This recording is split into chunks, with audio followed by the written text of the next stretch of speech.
Hello there, everyone, and welcome to episode 77 of the Play to Win podcast. My name is Keiran. I'm, of course, joined by my stupendous, marvelous, fantastic co-host, Tyler. How are you doing this week? I'm doing well this week, I guess you could say. It's a mixed bag. Like the week itself was a long week, like a long, slow week at work. And yes, it was a busy day, hung out with some friends, but I had a couple other things I needed to take care of too. So today is like my rest relaxation day, I guess you could say. Except it's like half relaxing and restful because if you can kind of hear, my nose is stopped up. I sound like eh. So my nose has been like stopped up and congested ever since some point in the middle of the night. I don't know exactly when, but it was not like this 24 hours ago, and now it is. And it's very annoying. So I apologize for video watchers.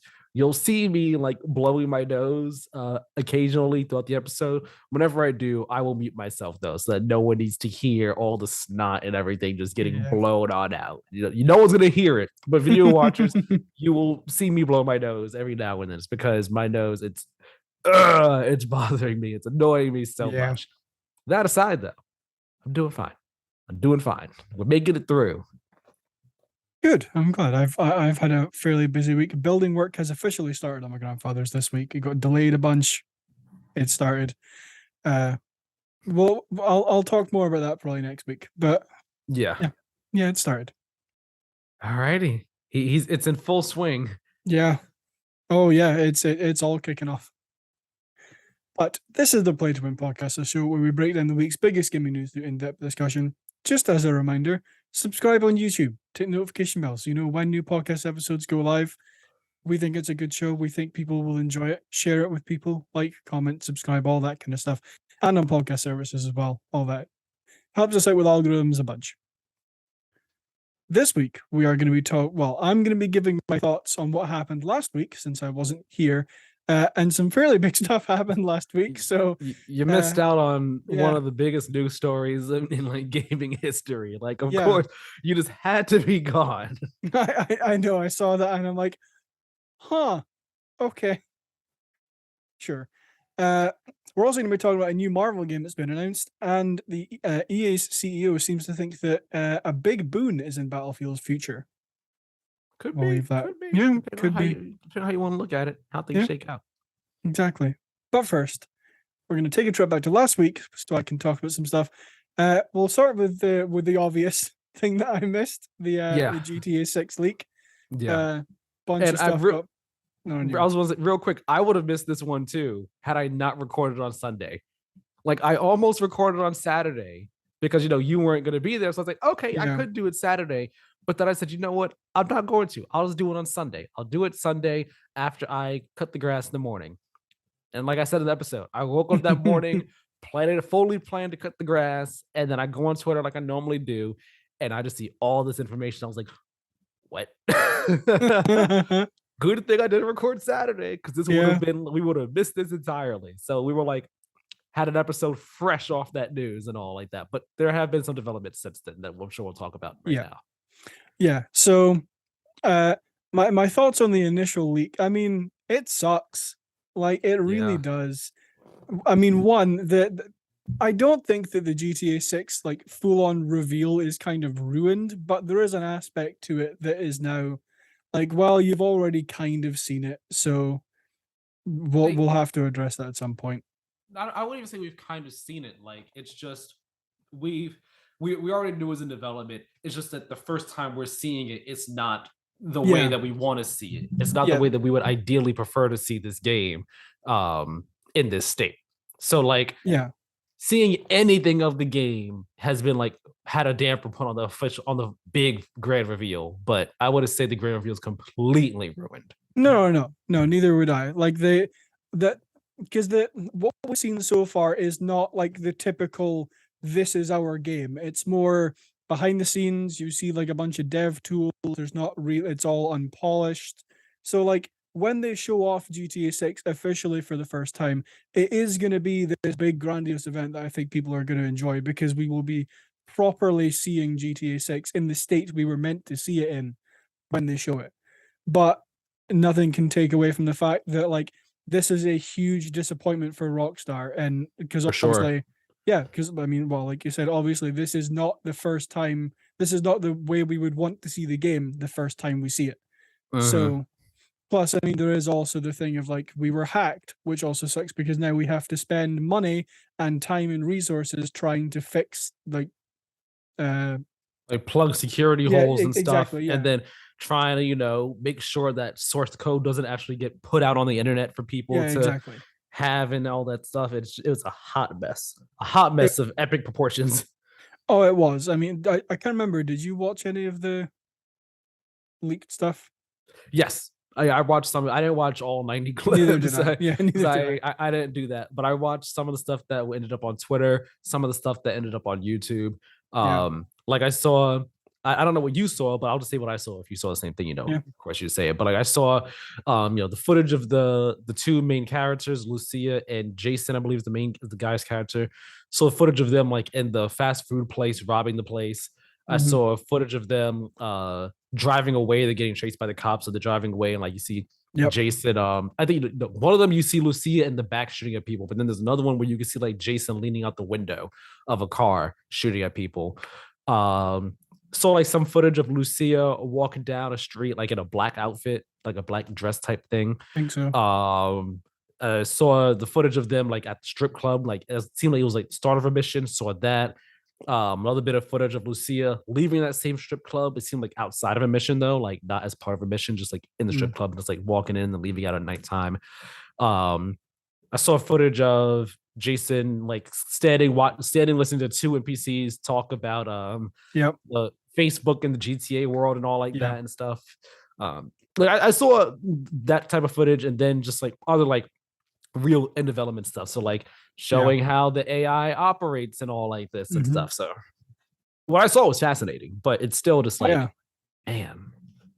Yeah, I mean, like it. I don't get me wrong. It was cool to see like the behind the scenes dev kind of side, like how they actually make AI work in the game, or like how body movements are actually kind of implemented in the game. But I I started watching it, and I watched I think most of the clips that you just mentioned. I don't think I've seen the strip club ones, but after I watched maybe like 5 or 10 minutes of stuff, because I watched the full like 50. Well, I watched a video that was like the full 52 minutes of Oh like no. dev stuff. That was I yeah. didn't I didn't see that. The most I saw, I think I saw a total of like maybe 7 minutes of stuff. 7 minutes, Oh I yeah, think, is the yeah. most Like I saw.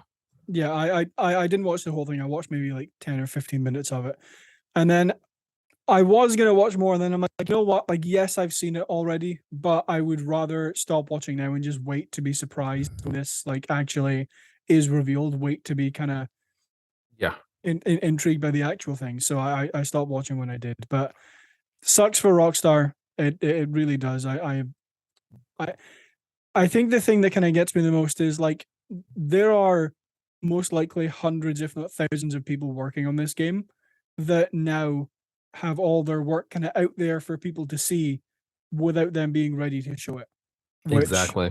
which it just really sucks. It does. Since Tyler's episode last week, we did get a response from Rockstar. Um, I'm taking this from their official Twitter page. It says, quote, we recently suffered a network intrusion in which an unauthorized third party illegally accessed and downloaded confidential information from our systems, including early development footage for the next Grand Theft Auto. At this time, we do not anticipate any disruption to our live game service nor any long-term effect on the development of our ongoing projects. We are extremely disappointed to have any details of our next game shared with you all in this way.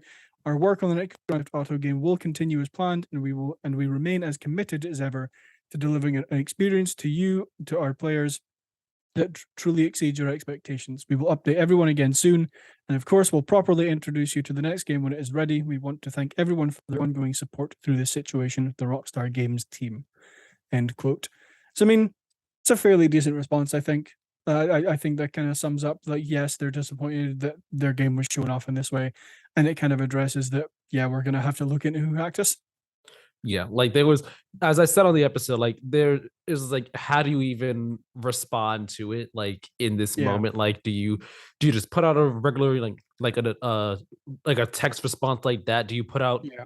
the game's logo or something? Like, what do you do? How do you respond to it? Because there's no way you could just pretend this didn't happen. Oh You no. have to respond in some way, shape, or form. And of course, this was like what made the most sense. I like the response. It's like, this happened. It sucks. We hate it so much. But it's great that they're saying, like, that it's not going to have any long-term effect on Yeah. this game's development or anything else that they're working on right now. So like that's really good because that was a big concern. Like, man, this could cause the game to be super delayed. Mhm. So it seems like it's not going to. That's great. I'm happy that like they're getting a lot of support. It was awesome this week seeing developers across the industry just post like, "Hey, this is what our game looks like before like super early development." It's like all these devs Yeah. coming out the woodworks posting early development footage of their game to like lend support to Rockstar, which is fantastic. It is all like that tweet got like 1 million likes, at least 1 million likes. So you can imagine what it's going to be like on the internet when we actually see that game for real. Oh yeah, no, 100%. Like when I think when we see this game for real, even the people who have seen the leaked stuff, who have watched like all of it and the behind the scenes stuff, I think that everyone is truly just going to come together and be like, this is awesome. Because I mean, the early stuff that we saw, I mean, not that we saw a whole lot in terms of like the game, but I mean, it looks like GTA. Looks like it will play like GTA. I'm very interested to see what this game looks like when we actually get to see it. Right. It looks like GTA, but it also looks like it's going to be taking some elements from Red Dead Redemption 2, like I Yeah. mentioned. With like the conversation, like how you maybe directly conversate with every NPC in the game potentially. Maybe you'll have like the Red Dead Redemption's weapon system of you have one weapon on you, like your sidearm, and like you have another like a long weapon directly on you. Maybe you can't always have every weapon just like at your immediate disposal, perhaps. Yeah. Who knows? Um, I'm looking forward to it. I'm looking forward to seeing, how this game shakes out. And it's going to be cool. And I think one other thing just to add on here, because we don't have it on here. Seemingly, the hacker was seemingly a teenager, like a 16 or 17-year-old from the Yeah, I did UK. see that. And it seems like they have been arrested. So Good. looks like things are moving up and up for the situation. Yeah. We could Yeah. put it in the past. Rockstar could keep on doing their thing, and we'll see this game when we see it. Yeah, I mean, I've seen a bunch of stuff this week. Like, apparently, it was done by multiple people. The FBI is investigating it. I saw the 16-year-old thing, so like, I hope that people who did it are punished for what they did because one, it's illegal to hack a company. That's obvious, but two, I think this kind of took a lot of people by surprise and potentially not ruined the like reveal of GTA 6, but certainly is going to take something away from it for some people. Yeah. So GTA 6 stuff kind of wrapped up. I'll move on to the state of play. I only really have one thing I want to talk about from the state of play. Probably knowing you. probably obvious. What I'm going to talk about, that God of War trailer though. That God of War trailer though. That God of War trailer, very good. Liked it a lot. Very hyped for the game. That part when Kratos' axe and Thor's hammer collide in midair and just stayed. Oh, yes, chef's kiss. That was so cool. I'm crazy. I'm going crazy for these visuals. The way, just like I know, right? Just the way places look, like the jellyfish thing, that was yes. insane. Mhm. But what took me, I think, was the shot of the entire trailer was Kratos, Atreus, and then the two wolves, and then with the eclipse and the camera just angles up, and then just the sky just opens up and changes. Just like, yeah, oh my gosh, this is wild. Yeah, Cannot wait to see that on my TV. Same. I'm so excited for this game. This trailer got me more excited for this game. I'm all in. Question. No, you go. Well, I was gonna say, question: who do you think the old guy was that was at the door? / who do you think was narrating the trailer? Because I am of the mindset that the person at the door could potentially have been Odin, and the person narrating is probably Odin. I think. I did think there was potential for that. I think it might be a little bit on the nose for the trailer, but I mean, I also think that is very possible. So that was my thought as well, that it was Odin. I saw someone on Twitter say, Kratos and Atreus gotta stop opening the door when someone knocks on it. Just pretend you're not Yeah, home. I know. It's like, dude, we just got the trees back up. Come on. Also, that controller though is something I might have to pick up. I said it. I said it myself. I might need to get a fourth one. I don't need it, Yeah. but I might need to get a fourth one.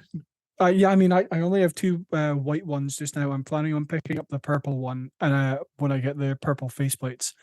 Mm. But might be picking up that God of War one instead. Hey, it's a clean one. It's a clean controller there. Yeah. Another thing that happened last week, Nintendo Direct. Mm-hmm. Again, I have one thing I want to talk about from the Nintendo Direct. I didn't watch it live. I watched the trailer for Zelda afterwards. My friend did watch it live. I have an interesting tidbit that I don't know if you know this already. Apparently, so the official name is The Legend of Zelda: Tears of the Kingdom. Yeah. Apparently, the Tears of the Kingdom part was not aired in the UK. You mean the trailer? No. So the trailer was, but the title was left. That Tears of the Kingdom was left out of the end. Like the reveal of the title wasn't shown in the UK because the Queen died. I mean, that's interesting because the Nintendo Direct wasn't even live streamed in the UK. It was just put up as a VOD later on. That is weird.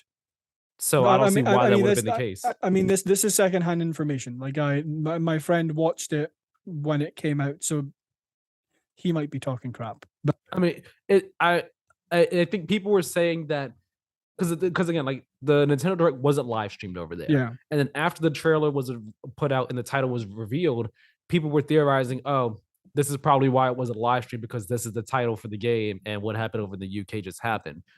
It'd be weird if the title was not in the trailer on the UK version because yeah, that's just a weird thing to leave out, considering it's not even like it was a cut to it. It's a literal fade into the title. So I don't. That'd be kind of weird. I don't know. But I mean, if it happened, it happened. But that's interesting. I mean, like I said, I didn't watch it when it came out. It's secondhand information. My friend might be talking crap, but that's what he told me about it. Interesting. Cool trailer for Zelda though. I'm like again every time I see that game, I'm like, okay, this is getting me a little more hype for it. Not on the level of Thor, but yeah, like I said last week, it's a fine teaser that told us nothing more about the game. It told us nothing and something, but more nothing than anything. Yeah. Not sure how I feel about it. And the last thing from last week I want to catch up on, Bonnie Ross left 343. Publicly it was to do with a family issue. She left to go and spend more time with her family. But I've seen some stuff and I've heard some rumors that might not be the primary reason why she left. There was because there's a big head person structure. My brain just blanked on the title. Executive shift. Yeah, executive shift at 343. So there was, I think I'd read a couple things saying that was the real reason she wasn't necessarily voluntarily leaving. But she was already going to be leaving after the winter update. I know that. She was already planning to leave then, but the family stuff happened, so that just bumped up her timeline to leave. Yeah.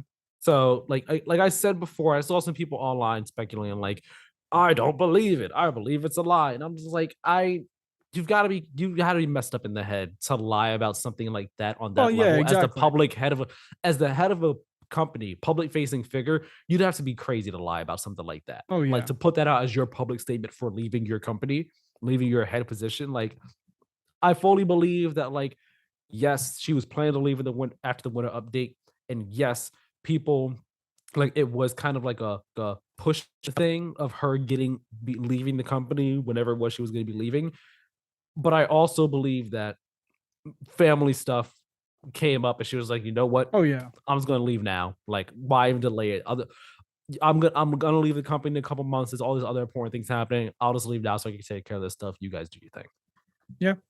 Yeah, and I mean I do think that's a more feasible thing. I like you say, I think you'd have to be pretty messed up in the head to lie about family health issues to get out of a job. So, right. I mean, I do fully believe that that was maybe not her primary reason for leaving. It wholly, but maybe bumped up our timeline a bit. Yeah. Bit of column A, bit of column B. Yeah, exactly. So that's all the stuff that happened last week. So let's talk about stuff that happened this week. Let's do that. Yeah, we got an announcement from EA Motive that they're working on a new game that is intriguing me. New Iron Man game's coming out. Yeah. Looking forward to it. Yeah. So am I. We got the official confirmation was on Twitter. So let me go and read their thing. This is from the official Motive Twitter account saying, quote, "The news is out. We couldn't be more thrilled to collaborate with Marvel Games on an all-new single-player action-adventure Iron Man game. While we're still in early development, this is an exciting new adventure for our studio," end quote. EA Motive being the studio who's currently working on Dead Space. Yes. No. Yes. Yes. Dead Space. Yeah. If I'm correct, I'm like 100% positive on that. Yeah, so they're currently working on Dead Space. They did say it's early in development. Single player action adventure game, which I'm looking forward to. I'm glad it's not a EA special going down the live service route.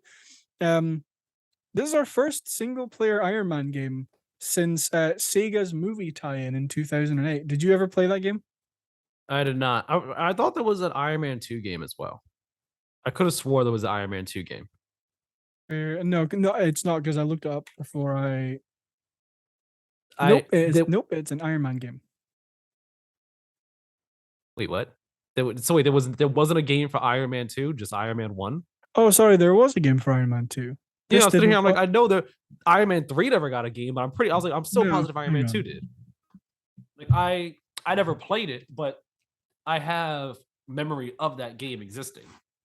With War Machine on the cover too and everything. Yeah. So I'm looking at it just now. When did this game come out? It had to be 2010, because that's when Iron Man 2 came out. Wait, yeah, Iron Man 2 came out 2010, so it had to be 2002. I mean 2010, not 2002. Can you give me a year, internet? Yep, 2010. You are correct.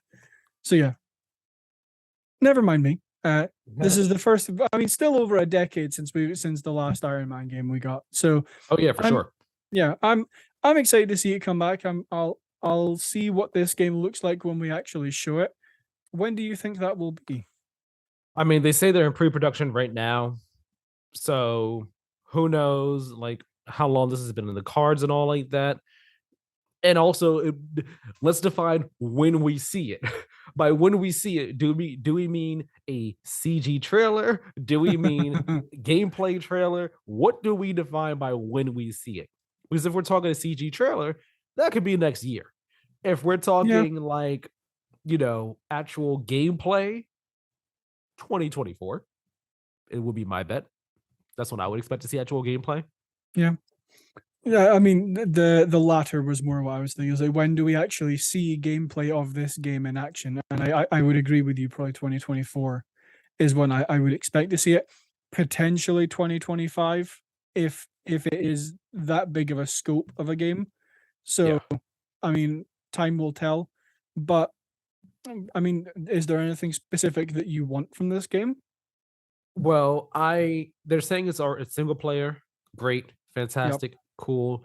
I know the rumor, they didn't say this here, but the rumor was that it was an open world single player one. I think the rumor was that it was open world. If it is open world, that's neat. Get to fly. Like, I wonder what the scope of that open world is. Like, is that a few states? Is that just one state or one city that you're, traveling? Like, is that just LA? Is that just New York? You know what I mean? New York City specifically. Or is that all of Cali? Is that a couple different places? You know what I mean? Like, I wonder what the scope of that open world is. But open world is cool. I would love for the game to. I never played Anthem, but from what I saw, Anthem's flight stuff looked cool. I would love for this game to at least be on par with that in terms of the feeling of flying, like how flying would feel, and also the weight of the weight of the suit, the weight of being Iron Man. because you look at that Anthem footage, and I forget the javelins. They each have weight. Like you don't have to play the game to tell, but like you could look and you could see that each of the javelins has a weight to them Yeah, when they they're did. moving, when they're landing, when they're going up in the air. They all have a weight to them. So I want this game to feel like that. I want it to feel like, all right, we are in the Iron Man suit. This has weight to it. It feels great to fly around and just look cool as Iron Man. That's what I want it to do. I don't want it to feel like um Marvel's Avengers, the Crystal Dynamics Iron Man, which isn't bad per se, but I want this to feel better than that. Yeah, well, I mean, I've played Anthem quite a bit, and the what you're saying is right. Like the different javelins, definitely when you're using them, especially in flight, have weight to them. Like I think it's the Juggernaut is the bigger one. That definitely feels more cumbersome to maneuver while you're moving around. And I can't remember what the like fast mobile class is, but that one definitely felt easier to maneuver. So essentially, if they took Anthem's flight mechanic and just put it in this game, I think it would work pretty well. Um, like you, I am very happy that it's single player. Like I say, I'm happy I'm not doing an EA special. Um, I'm a little skeptical about the open world, not so much because it's EA, but more so like I hope they don't go down the route of like an Assassin's Creed Odyssey open world where it is tremendously big with a billion things to do on the map at once. I hope that they Yeah. would have a little more, that they would be a little more reserved in their design to the open world, where it might just be, one or two cities or a couple states that you can fly through, and not, the entire USA, and you have to spend, 10 real life minutes dotting about between like one location or another. So like I'm a little bit skeptical about it, but I do think that if there was a game that an open world would work well with, Iron Man would probably be one of them. Yeah. Yeah. It really just comes down to how you scope that out, really. I mean, Exactly. I would, I'm thinking, I'm thinking it'll be limited to just one city. One city, maybe you travel to other states, but like it'll be like for a mission. Like, so you don't, Yeah. that's not part of the open world. But I'm thinking the game is limited to one city. And, I'm trying to picture, imagine if it's in like New York. I would want it, I have no problem with it being in New York, but maybe let's do a city that's not New York for a change. We got Spider-Man in New York. Who knows where Wolverine will be? Let's give Iron Man a different city to, Yeah. mess around in and stuff. But just for the sake of how I'm imagining this, if it's in a city, let's picture it in New York, right? New York is so big, we could have him just fly all through the city and Yeah. like it'll still work just fine. Like it won't, I don't think the city would be too small. Like a single city would be too small for Iron Man flying around in. Um, so whether it's LA, San Francisco, something like that, like I think a single city would work uh, for the game to be set in. I think that would work just fine. Mm. I and also for story, I'm happy. It seems like this game is not connected to. It's not an MCU connected game. It's telling No. its own story, just like all the more recent Marvel video games have, which is awesome, which is cool, Yeah. fantastic. I just hope that the game, I hope the game tells a great story, and the recent Marvel games have done that.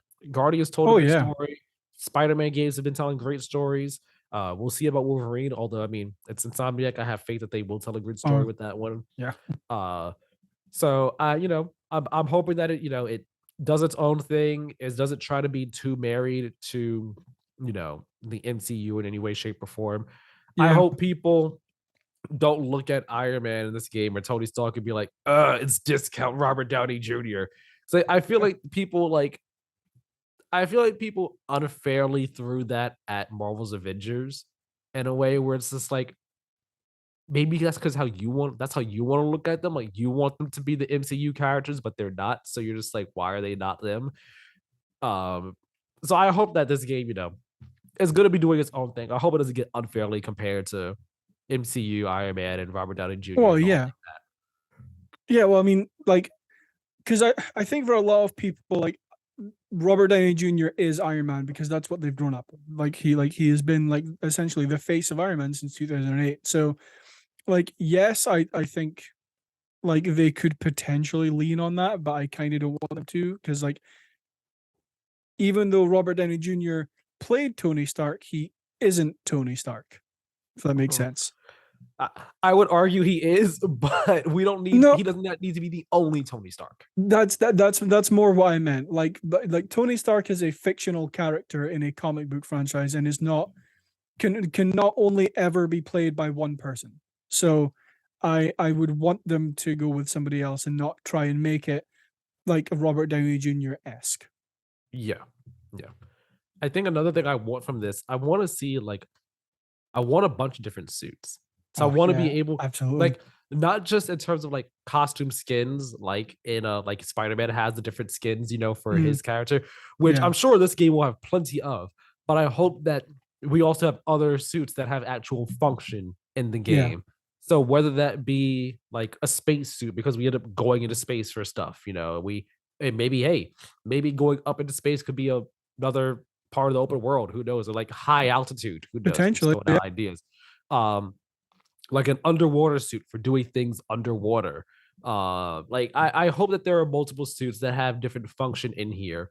But I also hope that they do maybe take a page out of Insomniac's book.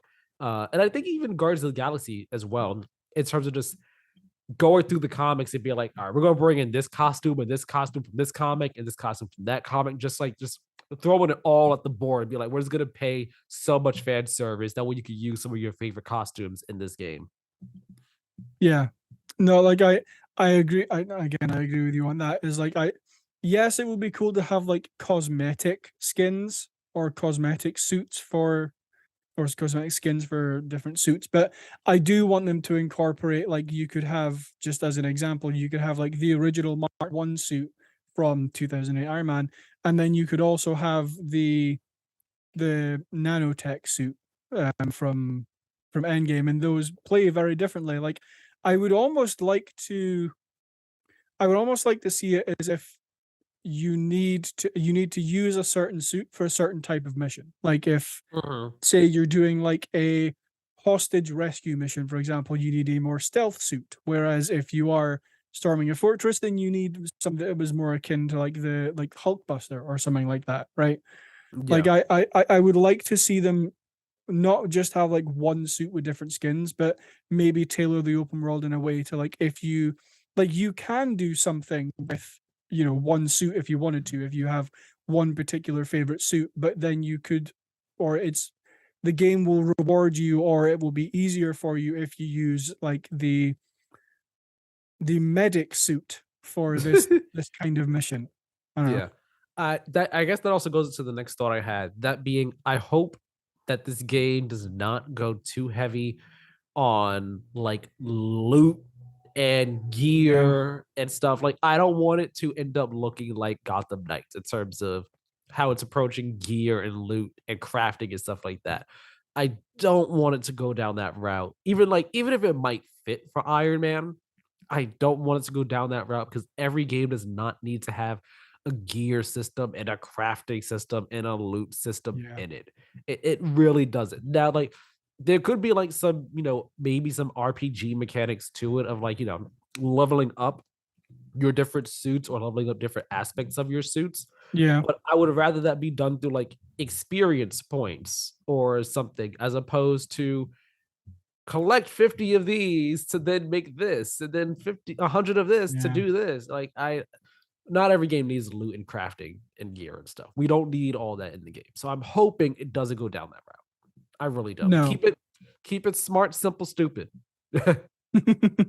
Yeah, I mean that's kind of it. The idea that just popped into my head is like, so instead of find 100 screws across the map to build this new suit, you could have it where it's like you could have like a mini kind of storyline for each suit, kind of where it's like go and do this research mission, and then that will actually be 3 missions, and after that you get a suit or you get a new weapon, something like that. Please don't make it find 3,000 nuts. 3,000 bolts and screws. Yeah. No, please don't.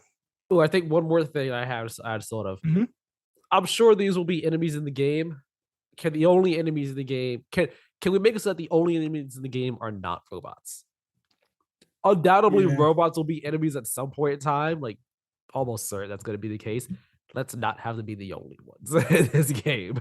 That kind of goes into a question I had. Who do you if you had to pick an enemy for this game, or like like the big bad? I'm not sure. I'm not too up on Iron Man's rogues gallery. Like I know Mandarin, there's Whiplash, there's others. I really don't know his rogue gallery off the top of my head like that, so I can't say. Yeah, like neither do I. I had to I looked up a list of Iron Man villains for this, and I'm like, I recognize almost none of you. So Yeah, like if I saw them, maybe I'd recognize them, but names off the top of my head, I can't list yeah, off a bunch of names and stuff. Um, ooh, one more thing I just thought of. I wonder like what type of if there will be any like other Marvel characters who appear in this game. Now, I'm not saying not from Insomniac's games. I'm not saying from Crystal Dynamics Guardians. I just mean like yeah, other Marvel characters. Will we see any other Avengers? War Machine will probably be in this game because he's so closely associated with Iron Man. It yeah. makes sense for him to be there.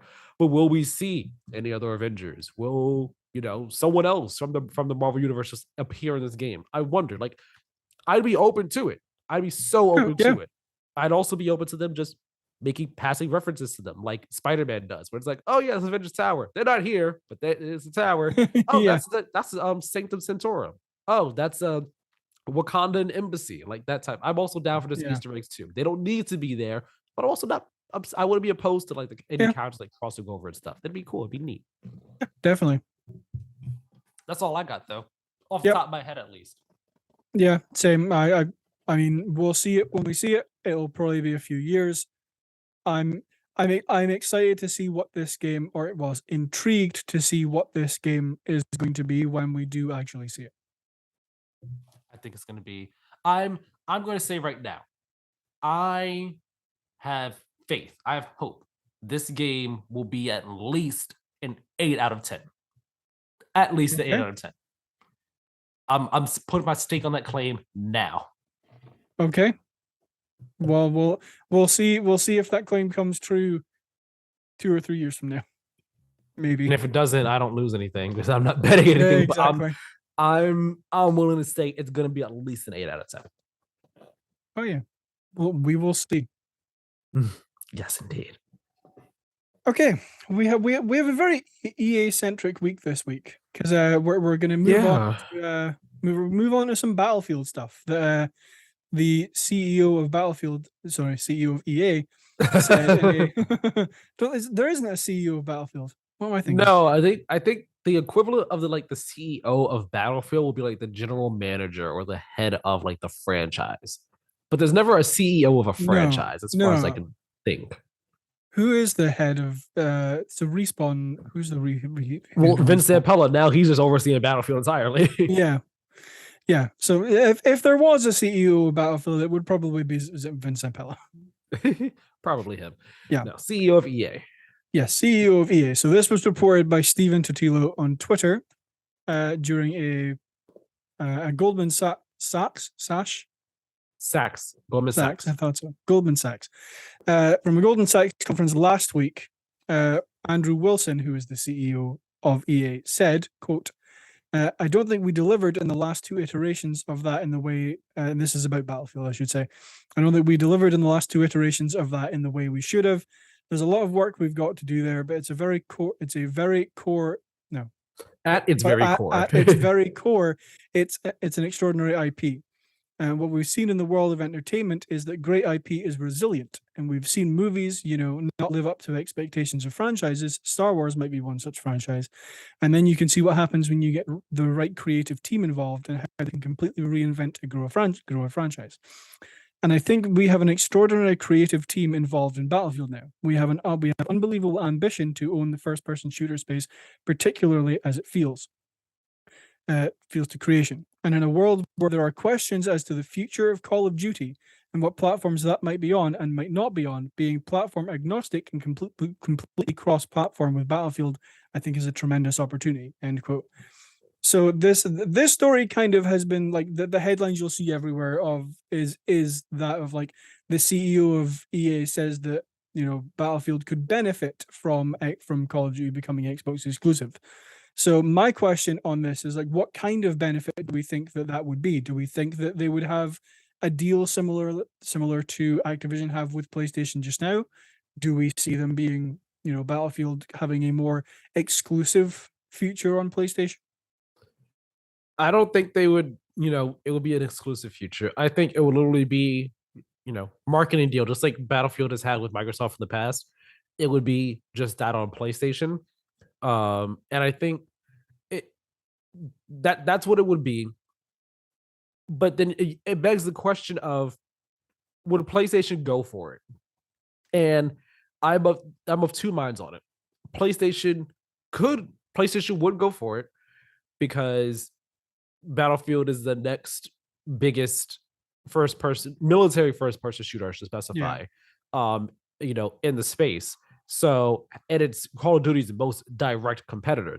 So having the marketing for their most direct competitor on your platform would be a benefit.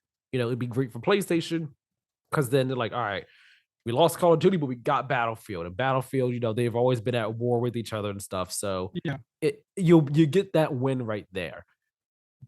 But at the same time, Battlefield is in like such a weird space right now where like it's not even yeah, on the level, like quality wise, it's not on the level of Call of Duty, and it hasn't been for some time. So it's like, do you go for it at that point? It's like, yeah, we have the marketing, but do people care about Battlefield or yeah, in the way that they do Call of Duty? Does it matter to us? Does it make sense for us to spend this much money on a game where the last iteration came out and critically kind of flopped, and fan wise was not received all that well?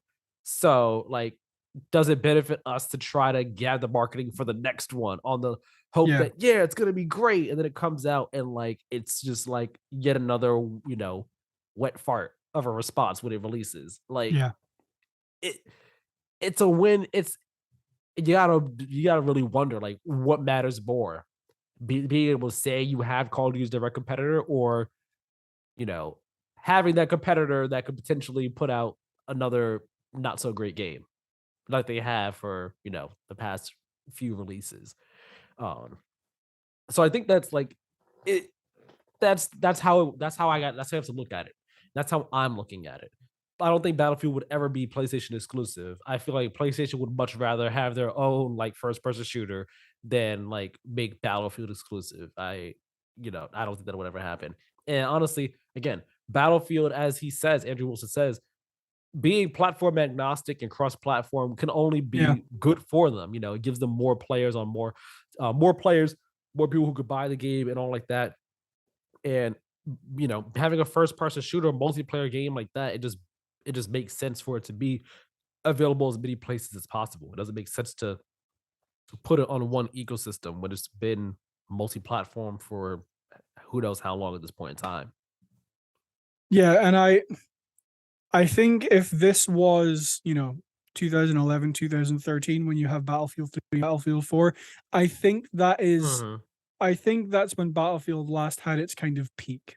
I think that's Yeah. when Battlefield was last comparable, if not still behind Call of Duty, but it was still touted as a very, very good first person shooter competitive to Call of Duty.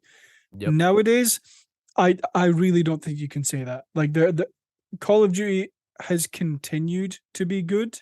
Call of Duty has continued to kind of not necessarily evolve their franchise, but kind of what's the word I'm looking for? Implement on it. No. Well, here's the thing though. Like, Call of Duty has had, in my eyes, every Call of Duty game has been good. There have been Yeah. some that have been less good than others, Yeah. but there has not been a Call of Duty game that has been less than a 7, in my opinion.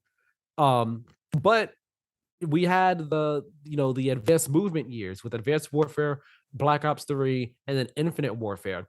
Years where people hated Call of Duty. Like, well, hardcore fans were like, "This, we hate this," so on and so Yeah. forth. And like that was the peak of people not liking Call of Duty. And Yeah. and like that's when Battlefield went to World War I. Everyone's like, "Yeah, this is what we want. We want this boots on the ground type of gameplay." But even still, Call of Duty still powered through, and people were still playing Call of Duty. Call of Duty was still Yeah. breaking records because no matter what, Call of Duty will still do crazy because it's Call of Duty. It has that name. Like the worst we've seen Call of Duty do in recent years has been Vanguard.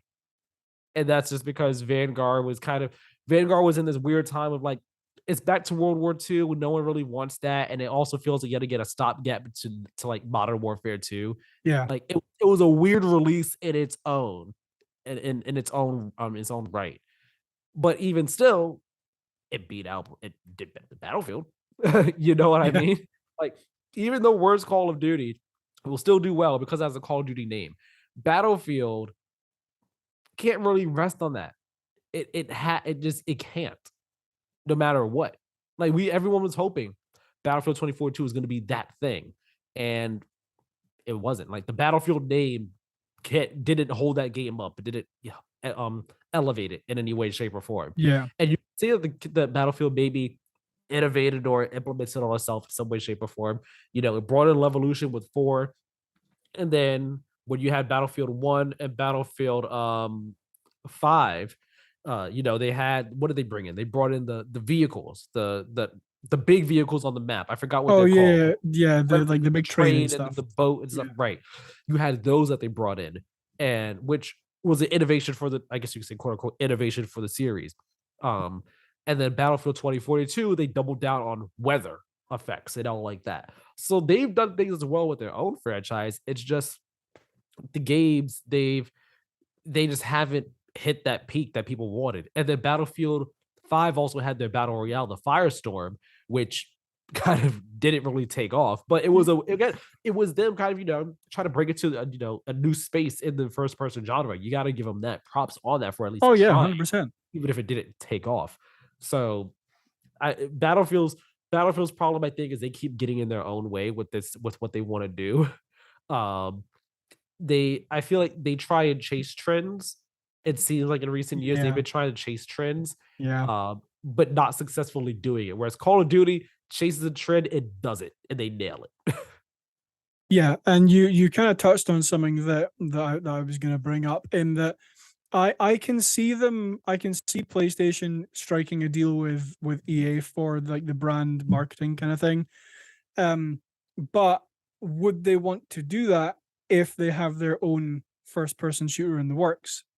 Because one, you have to assume that this future of Call of Duty, because it is in question on PlayStation, they have to be thinking, okay, well, let's maybe look into the possibility of trying to develop something of our own to compete, so we still have a big first person shooter on our platform. I mean, yes, you could argue Battlefield could be that, but I mean, like Andrew Wilson said, but like the last few Battlefield games have not lived up to anyone's expectations. So I think they would be a little bit wary with trying to do that with Battlefield when we know that PlayStation very consistently and very effectively pumps out very, very good exclusives. So I wouldn't be surprised if they did a first person shooter exclusive with, you know, a focus on multiplayer. I would have faith that that would be good as well, because they have experience in, or they know how to put out a good exclusive. Maybe not so much in that genre because they don't have anything like that, but I have faith that they could figure it out. They also have that partnership with Deviation. Like that's what I was about to mention. Yeah, that partnership with Deviation, that they're working on a first person shooter game. So maybe they put all the eggs in that basket, or maybe they put half the eggs in that basket and half the eggs in their own first person shooter, and maybe just leave Battlefield to Battlefield's devices.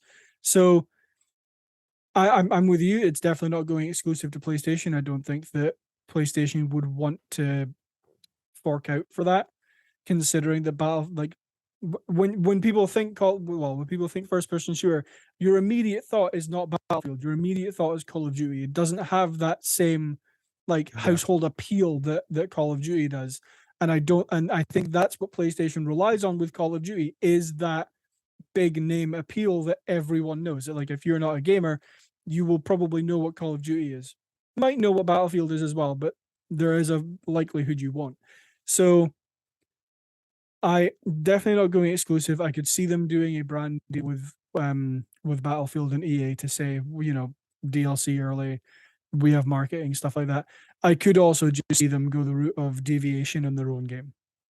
I think what they would do is they'll keep their eye on Battlefield, because I think what they would want to do is try to wait out as long as they can on this deal with Microsoft, with Activision. Because they said, as of right now, it says 3 years that they'll still be getting Call of Duty, at least. After that 3 years, who knows what happens? We'll see what happens at that point. But at that point, you got to imagine that Deviation's game would be out. You got to imagine that they would have all these other live service games that they're working on out. At that point in time, we also don't know what other projects they have in the works. So they could have a first person shooter exclusive in the works, like from one of their own studios. That's not Deviation. So come 3 years from now, we got to see where PlayStation is at. If Deviation's game took off and it's a hit, then maybe they don't go for Battlefield, or maybe they do still go for Battlefield, so that they can say, all right, we have our own exclusive first person shooter. We have marketing for rights for Call of Duty's direct competitor as well under our belt too. Or if Deviation's game didn't take off, well, we at least got Battlefield marketing rights under our belt. But then again, I'm more sure they're going to be keeping it on Battlefield to see the quality side of things, because PlayStation is all about quality, and they're not going to want to put the marketing behind something that is just known for having terrible launches and whatnot. Like, did Xbox have marketing for 2042? I think they might have. They did, yeah. Okay, so maybe they will. Who knows? Maybe PlayStation will still do it, but at the same time, maybe they wouldn't. Yeah. But I mean, I'm certain they'll be keeping an eye on Battlefield to have that as like a back pocket possibility, while also making moves of their own. So, like, as like this Call of Duty thing is causing PlayStation to definitely have like backup plan A, B, C, D, E, F, and G, and it's like, all right, which plan do we implement, or plans do we implement at the same time? Like, what do we do? I mean, I honestly wouldn't even put it past PlayStation to kind of like start development on a first person shooter in anticipation for potentially losing Call of Duty. So like they might come up with a concept, they might come up with like initial demos or start development on it, and then say, okay, we're going to hold off on this, or we're going to have this in our back pocket until we know what's happening with Call of Duty. If Call of Duty is Xbox exclusive, then they're like, bam, we have this right away. Or they could say, okay, well, if Call of Duty stays on our platform, maybe we bench this until we feel like we have a space for it. So, I mean, they have multiple options at their disposal in terms of what they could do. And I do think that one of those options does not rely on Battlefield, but is essentially Battlefield centric, where they'll say, okay, we have this awesome deal with like you say, Call of Duty's direct competitor. It's just a case of which plan are they going to go for, and when do we see it implemented? Yeah, I wonder when we see PlayStation's next showcase. Just random thought. I wonder when we see it. I'm just thinking about it. We're about to be the last week of September. Well, it is the last week of September. Haven't got any word on it yet. The past 2 years it's been in September. The past 2 years we've had it by now. Yeah, I hope we get it soon. That because maybe we'll see a first person shooter there. Maybe we'll see Deviation's game there. But I mean, chances are maybe not. But maybe we will. I would like to see it at some point in time, sometime soon. Because when did they announce the partnership with Deviation? It was the 2019. No, but Summer Games Fest. Not 2019, because PS5 wasn't even out then. I thought they announced the partnership with them before the PS5 was out. There was no Summer Game Fest in 2019, because 2019 was before COVID. Summer Games Fest happened after COVID. Deviation's partnership was announced 2021, if I'm correct. Haven was announced at the start of the year. Deviation was announced months later. You are correct. And Firewalk was announced in between the two of them, if I'm correct. Yeah, Sony partnered Deviation. 2021 is when when they announced their partnership with Deviation. Bang, bam, boom. See, this is why you're the PlayStation expert. I got these dates in my head. But yeah, I mean, I'm trying to think of the words that I wanted to say in terms of that, but I hope we see something like a first person shooter in their catalog at some point soon. Because I mean, like I've said, like they don't have a first person shooter of their own. Like Xbox has Halo, but I mean Nintendo doesn't have one either, to the best of my knowledge. PlayStation does not have a living one. They have plenty of dead ones that they can revive. They don't have a living one right now. Yeah, maybe we see Killzone come back. Who knows? I don't know about Killzone. I think your best bet is Resistance. Resistance is SOCOM. Yeah, I was going to say Revolution, but it's Resistance. Killzone is the name popularity only. I don't know if it's not a rag on Killzone. I liked Killzone. I think people would be more hyped for either SOCOM because it's been gone for so long, or Resistance because it's so creative and different. Fair. Killzone always seemed like what was meant to be a Halo killer, but never actually achieved Halo killer status. Yeah. And it would just have that baggage associated with it. Whereas Resistance was its own unique kind of thing. And SOCOM, it's another military shooter, but it's been gone for so long that people would be more happy about the coming back than say a Killzone. Yeah, I mean, I only say Killzone because that's the only, I think, first person shooter on PlayStation I have played. I never played Resistance. I mean, it lasted the longest if it's the PS4. Yeah. No, I think the only Killzone game I played was Shadowfall. So yeah, I don't know. Well, I'm sure we'll see a first person shooter from PlayStation at some point, whether that be them reviving an old franchise or creating a new one. Probably one of the two. Yeah. That's going to do it for our main stories this week. There wasn't really a whole lot that happened. Yeah, I mean the GTA thing was the big thing, and I covered that myself on last week's episode. I was like, no, I made the executive decisions. I was actually thinking, do I save this for when Keiran comes back? Do I just have to be a brief mention? No, and I was just like, I was looking at everything that happened that day. I was like, I in good conscience cannot. I got to talk about this myself. Yeah, exactly. I got to talk about it this week. So yeah, I figured if I did it, I figured if that was the main story for last week's episode, that this week's would be kind of a light one. It's a sacrifice that needs to be made. Yeah, I mean, I don't think there would be anything that could really follow, like, GTA 6, huge leak. Exactly, nothing could. So. No. We do have some brief mentions to get through. I'll rattle these off real quick because none of them I don't think we have a terribly huge amount to say on. Xbox has announced Project Amplify, which is a program to support Black youth in the gaming industry. Love that. Logitech has officially announced their cloud streaming device, the Logitech G Cloud, which is a super inventive name from Logitech. The device does not support LTE, so 4G or 5G on the go.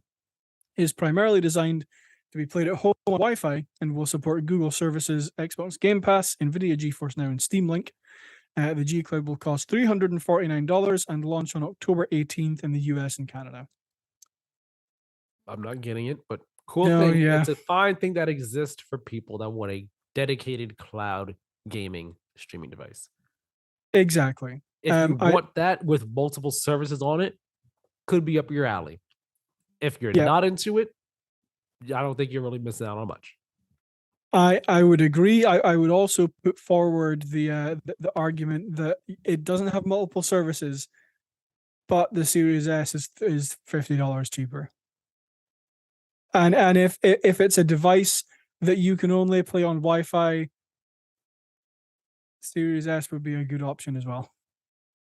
If you only want to do like Xbox cloud streaming, sure. That's the thing. Like that's why I'm saying it. Like it doesn't support multiple services, but I mean, still, it's there. That just a thought that popped into my head. It's like, well, Series S is $50 cheaper. You still get Xbox Game Pass. I don't know.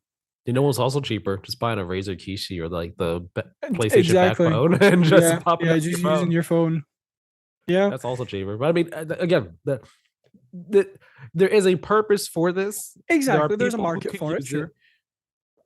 It's not me, and I really wonder how big that market is.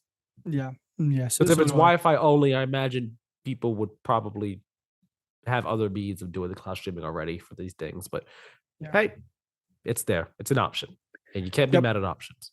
Exactly. Cyberpunk 2077 has apparently seen over 1 million players every day since the release of Edge Runners. No, it's seen an increase to over 100 million. I mean, to over That's 1. well done, Cyberpunk. My God. Look, an increase to a steady increase to over 1 million. So it was not 1 million every day. It just hit 1 million. Okay. It just hit over 1 million like a day or two ago. But it steadily went from like 800 something thousand to 900 something thousand to now Yeah. over 1 million. Yeah, because I did see that it passed the Witcher 3 in like the most players or Yeah. something. It has passed Witcher 3's peak player count Yes, on that's PC, on Steam. Yeah. So, I mean, that's awesome for Cyberpunk. That's really fantastic. yeah. And I've seen people say like this is like the perfect example of multimedia crossover. So like Cyberpunk, like the game at its core when it first released was a good game that had terrible technical issues that just Yeah. dragged it down into the mud.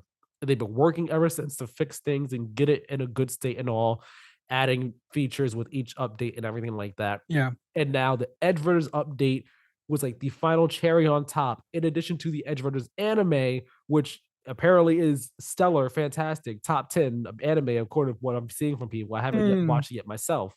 So like when you have both of those crossed over at the exact same point in time, you're just bound to get something like this happen. Yeah, exactly. And it's making me want to go back and play it. Like I've been really thinking about going back to playing Cyberpunk for a while now, and I'm afraid when I watch Edge Runners, it's gonna make me just reinstall it. And I'm like, I don't have the time for that now. Don't make me start a new playthrough as a corpo and really role play it. Please don't make me do that. Although I really want to. Yeah, I don't have it on my list. I've played like a little bit of Cyberpunk this week. Not anything that I would have like a bunch of stuff to say, but I mean, it's fine. I haven't really like dived into any of like the new stuff that they've implemented, but I mean, visually in terms of like people walking around and stuff, it does look a lot better.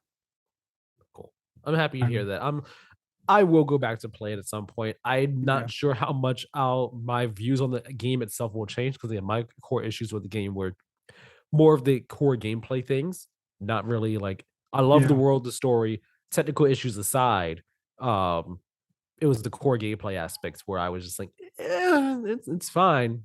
Kind of disappoints here, but I wonder. We'll see. We'll see if things change. Yeah. I did have one more thing. I started watching Edge Runners. I watched the first like 10 minutes and turned it off. I was not getting into. I mean, I'll give it another go maybe, but my first impression of it was like, this is not for me. Maybe it's not for you. I haven't seen anything of it yet, so I can't speak to why it may or may not have like worked for you and stuff. But I've just been hearing nothing but great things about the show, and I'm just like, hey, I'm looking forward to watching it. Yeah, I'll probably give it another go. So I might watch it on like breaks at work and stuff. Yeah. Sony is apparently working on a new PlayStation 5 model that has a removable disc drive that will be connected to the console through a new USB-C port on the rear of the hardware. Interesting. That's not a move I thought Sony would have made. It's not either, but I'm guessing they realized, hey, the digital version looks so much better. Let's make that our core looking version. Although I've come to get so used to the disc model, like how that one looks with the the abrupt stick out for the disc drive. I'm used to it and everything, but the digital version just looks so much better visually. It really does. Like I mean, when you're looking at it in pictures, it looks better, but like I can't say I've looked at my PlayStation 5 in real life like long enough to be like, I still wish I'd gotten the digital. Neither can I. It sits in my TV unit. The only time I really look at it is when I go to like change a disc or something. So right. And most of the time, whenever I see my PS5, I'm looking at it from the left side at an angle. So I don't actually ever see the disc drive most of the time unless I'm putting a disc in it. So like for me, whenever I look at it, it just looks like, looks slenderified. It's only when I see the disc drive when I'm like, oh yeah, you're sticking out there. But it's not a big deal for me. Yeah, mine is laying flat, so the disk drive is like a little bit out of view. But the Splinter Cell remake over at Ubisoft will update the story for a quote modern day audience, end quote, whatever that means. I didn't really read into this, but I saw people online be like, what do you mean for a modern day audience? Oh man, they're going woke. And it's just like, shut up. Yeah. Shut up. Yeah. 2K joins Rockstar as they've been hacked. And they've warned affected users to change their store passwords, which apparently this whole thing they were sending, like the hacker was sending out spam emails using like the official 2K account and getting people's passwords. So if you have an account, if you have an account on the 2K store, you go and change your password. Take care of that. Do it fast. Probably one of my favorite. I haven't watched this series, but probably one of my favorite. Neither have I. This is funny. Yeah, probably one of my favorite news headlines I've seen in a while. Ted Lasso has been officially confirmed for FIFA 23. Not that I'm going to play FIFA, not that I have any interest in that game whatsoever, but that's pretty cool. Like Ted Lasso was on my list of things I need to watch. I will watch it at some point. So this is pretty cool. He's been added into FIFA. Very cool. Yeah. Blizzard has announced that there will be a closed beta for Diablo 4. I was hoping to get into this because I'm a big Diablo fan, but I won't because they said that players who have recently invested, quote, significant amounts of time, end quote, in the end game of Diablo 2 Resurrected, Diablo 3, or Diablo Immortal will be eligible to participate in the beta.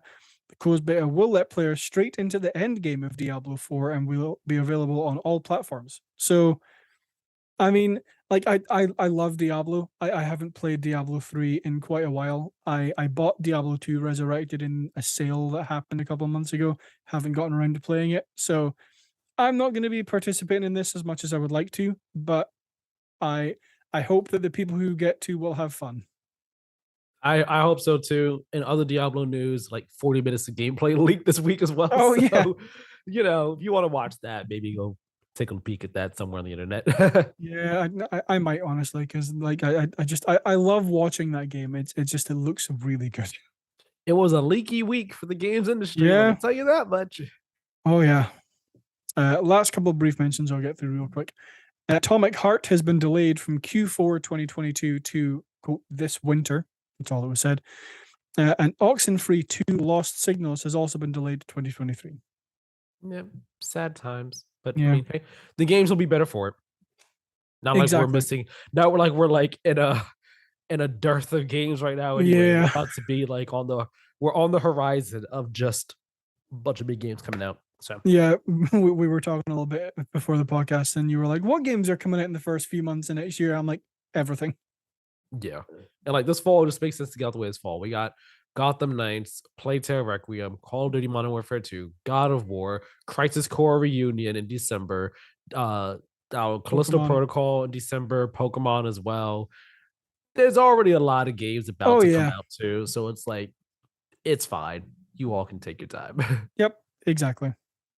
So that wraps up all of the news we have for this week. We'll move on to what we've been playing. Do you want to go first, or you want me? Yeah. I'll go first because I have two things here. Breath of the Wild I have on my list, mainly only really because I don't remember if I said where I ended up last week. Like I know I talked about it some last week, but I don't remember if I said I finished the my first Divine Beast, Roots of the Elephant. I don't remember if I said that, but I did do that. That happened this past week, or it has happened since I played Breath of the Wild. And yeah, I'm enjoying the game. And I haven't really made much into after I did that, I haven't really done much in terms of like story stuff. I'm like making my way somewhere. I haven't really decided what I'm gonna do next. Making my way downtown and walking fast. Haven't really decided where I'm gonna go next, what I'm gonna do next. Just like maybe doing some shrines and all like that. But I have not played much of Breath of the Wild since the last episode. But I don't remember if I beat the Divine Beast Ruta before or after the last episode too. So I did that. That happened. It's a thing that finished. Yeah. enjoyed that. So yeah, that's where I am with Breath of the Wild right now.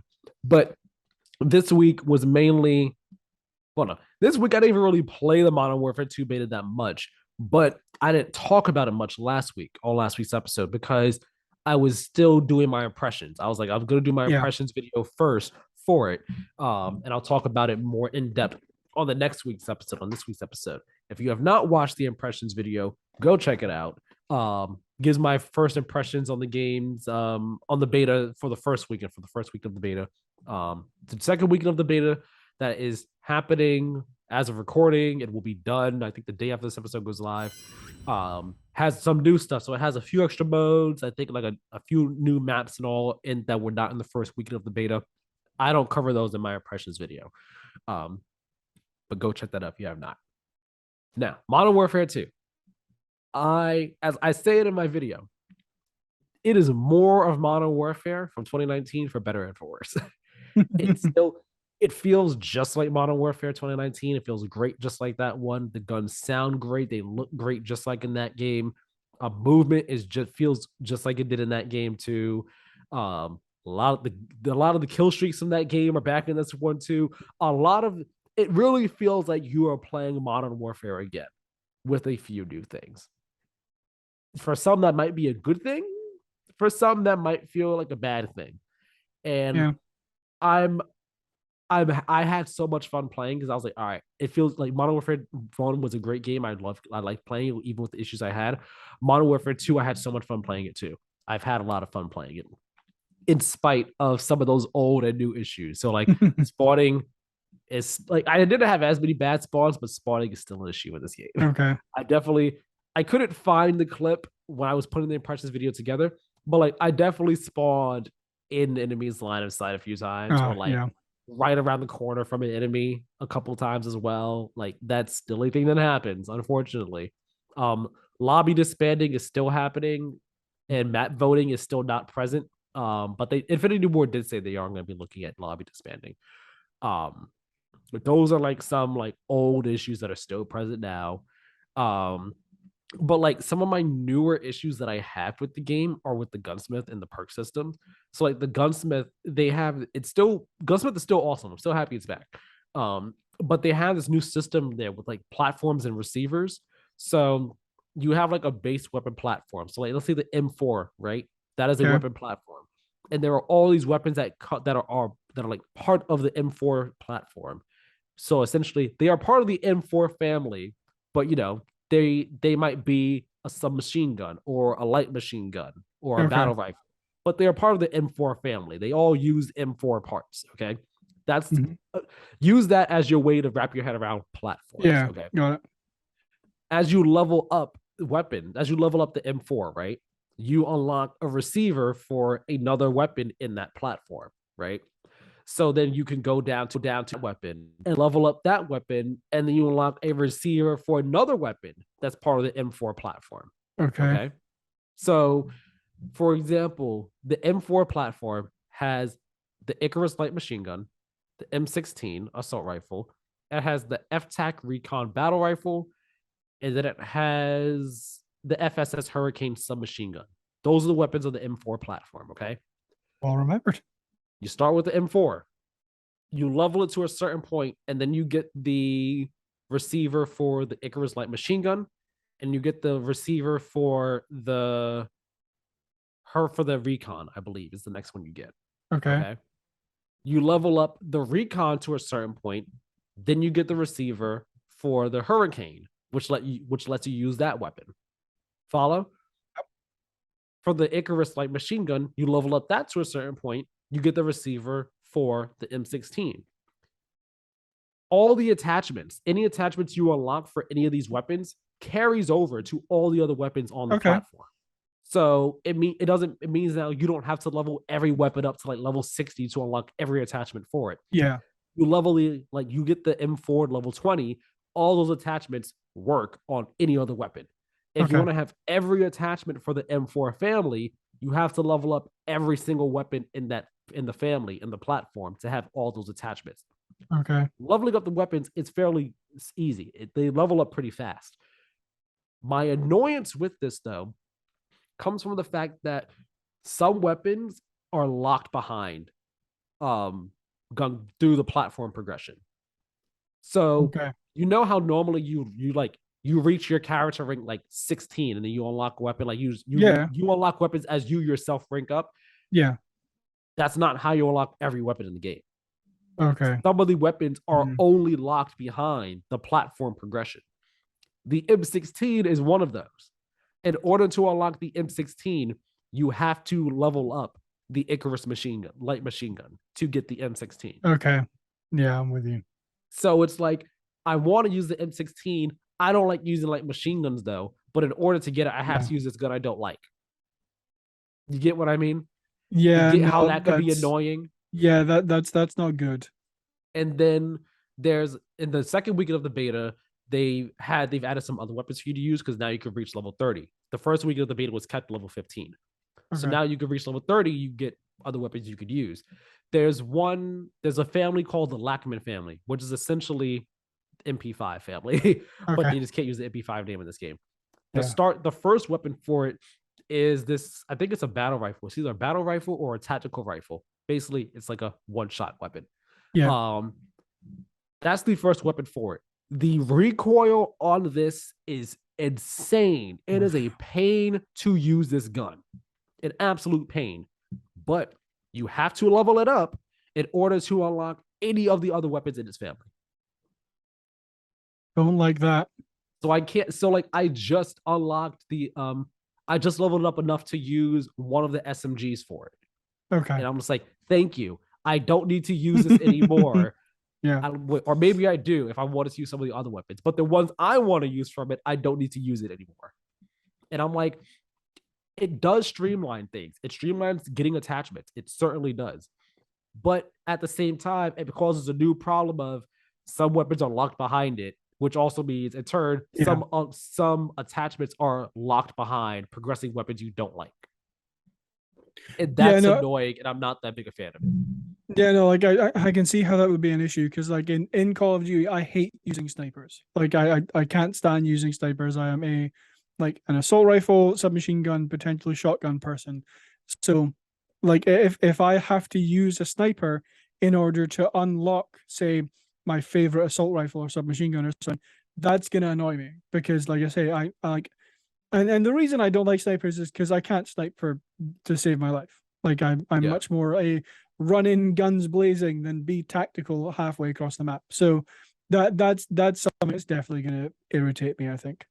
yeah. I mean, I don't think it'll be like that. I don't think you'll have to use a sniper to unlock, say, something for a light machine gun, or a submachine gun, or an assault rifle. I don't think you will. I think like the assault rifle, SMG, LMGs.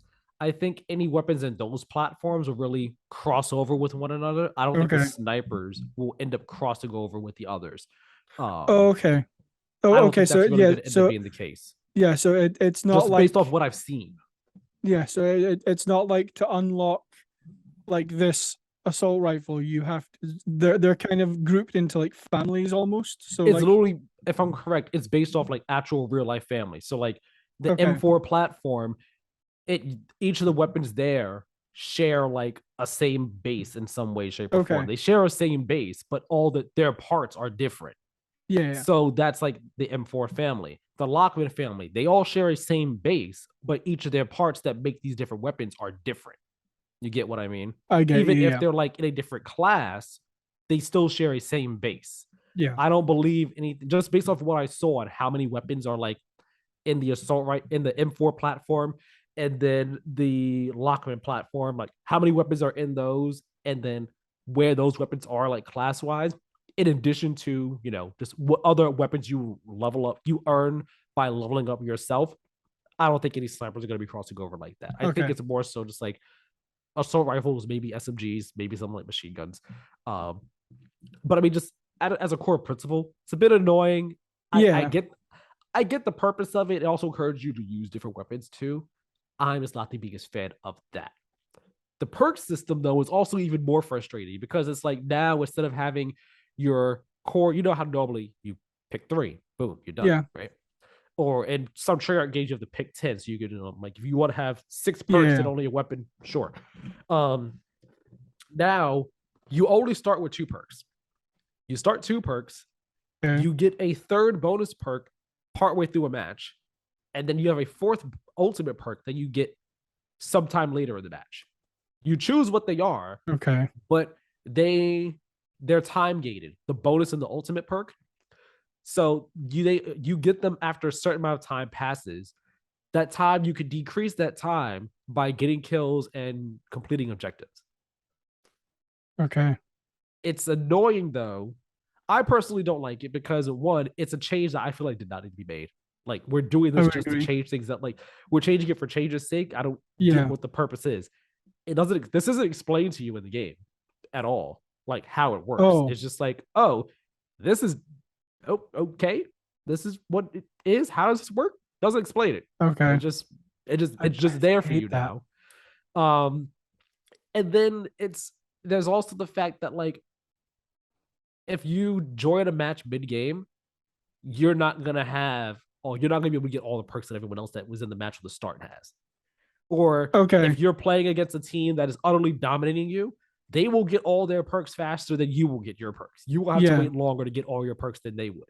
You get what I mean? So it's not based off the time that's left on the match. It's based on how long you have played. Yes, it's based on how long you've been in the match.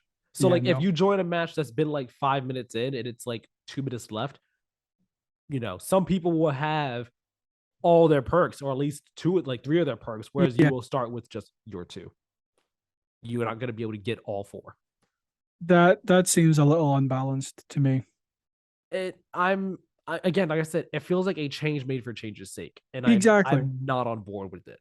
Like if it ain't broke, don't fix it. Thank you. It didn't need to be fixed. Yeah.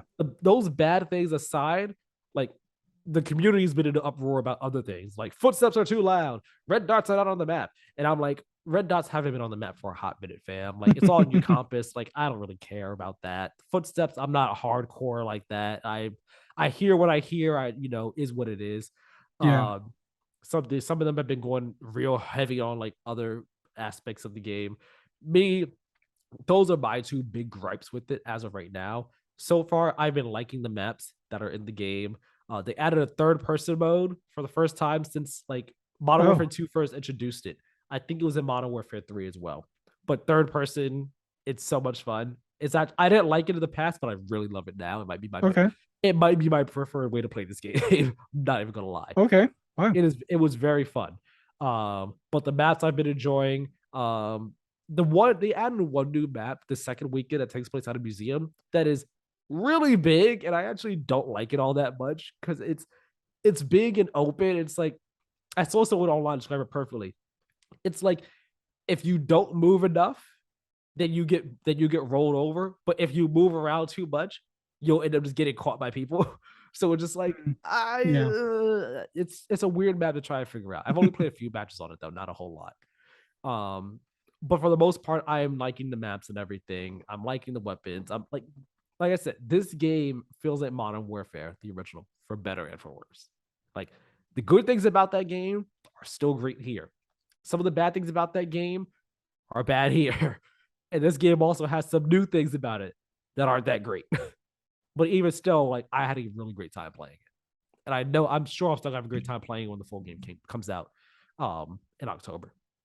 Yeah, I mean, Modern Warfare 2019 is my favorite Call of Duty, so I'm certainly not going to complain. It's just more of that. But a couple of things you mentioned, I like are maybe slightly wary, but overall, I'm still really looking forward to it. I'll still be picking it up.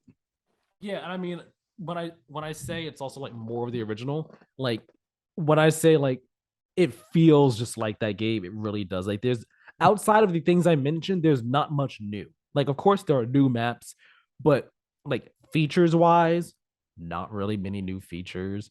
Kill streaks are basically the same as they have been for years. Things like I think there's 1, maybe 2 new like pieces of equipment. There's like a drill charge, lethal equipment, which you throw it at a wall or a ceiling or a floor, and it like digs through, it explodes on the other side, which is really cool. I haven't used it, but it is cool. That's there as like a decoy tactical. So like you throw it down, and when someone comes near it, it'll pop up like an actual enemy, but it's just like an inflated person. So like to distract someone. There's like a spark charge you could throw down and like stuns a person and like has their gun firing and everything. It's cool, but like there's really not much new to the game to make it feel Yeah. like a different game, to make it feel like, oh, this is the next Modern Warfare. It feels different. It feels better. Not like the jump from the original Modern Warfare to Modern Warfare 2. This feels like Modern Warfare 1 to Modern Warfare. It is Modern Warfare 2. It doesn't feel very much Yeah. different or feel very much new, if you get what I mean. Yeah. Yeah, I mean, I might try and hop in the beta tonight. I think it's open beta on Xbox just now, so I might hop in. You'll have fun. So I have four things that I've been playing this week. I've had a little bit of time, like in the evenings this week, to sit down and I'm like, okay, I'm gonna catch up on a game. I'm gonna start a few new ones because like they're out now, or I have access to them there. So I'm not gonna go in order here. So I started with Deathloop because that got added to Game Pass. I initially played it on PS5 when I got my PS5. It was on sale. But it came to Game Pass, and I'm like, you know what? I'm just gonna start it again. We'll see how it goes. I got further than I ever did on PlayStation, and I do plan to finish it. I think on PlayStation, I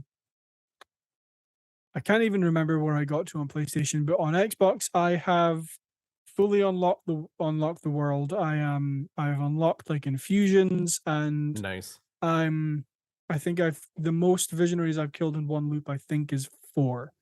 So Okay. I'm still a little bit away, like ways away from actually finishing the game. But I You're mean, close though. I'll tell you that much. yeah, no, like I don't have a whole lot of time left in it. So I'll probably finish this. Maybe I'm gonna try and get a lot of gaming done this week when I don't really have a lot to do. Because something I'll talk about at some point. That's not going to be the case for quite a while. So Yeah. so we'll see if I manage to get any further in Deathloop. But I'm enjoying the game. I think it's different, you know, like it's not something that like I've really experienced before in a game where it's like the same thing over and over, but yet there is a lot of different ways you can go and do it. Mm-hmm. That makes sense. Which visionaries have you killed so far? Oh, that's a question. Alexis. He's the wolf one, right? Yes. So I've killed the wolf one, the doctor, where you get the ability to infuse To do things. infusion, yeah. Yep. I forgot their name, but the one that lets you link enemies together. Oh, is she the first one who has her cult and like she's the one who has her cult, right? Not her. Yes. I guess she has a cult, but like yeah. you kill her, she's in like She's the in a airplane, boathouse. right? Yeah, and when like she fills it up Yeah. with gas and stuff. Yes, yeah, that's it. Yeah, I think she was.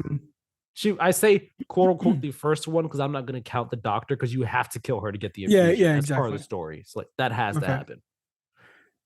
Well, So three. yeah. Well, So I would say I wasn't counting her as my first one because fair. I had to have that happen. So you've done those 3, and then who's the last one? It might have actually just been I might have been counting Juliana. Oh, I mean, sure, you can throw her in. She is a Yeah, visionary. sure. Yeah. I've infused all of the slabs I've gotten so far, as well as a few weapons. I can never get back to the complex at the right time because my favorite weapon I found so far is like the legendary dual pistols that you can form into one SMG. I can never get back there at the right time to go and get that again to infuse it. So I think that's my next objective is, or at least my personal goal, I guess, is to try and get back so I can get that weapon again. Nice. Yeah, I forgot which weapons I used a lot in the game. I know I use like the rifle or not the auto rifle, but like the one where you just that's like pow, Yeah. pow. I use that a lot. I think I use the SMG a lot too. I've mostly been trying to use the nail gun for stealth options. But other than that, I've used the little SMG and the I think I forget, it starts with an R, but I think we're talking about the same weapon where it's like the rifle that essentially is like one shot, one kill. Yeah, that was a good one.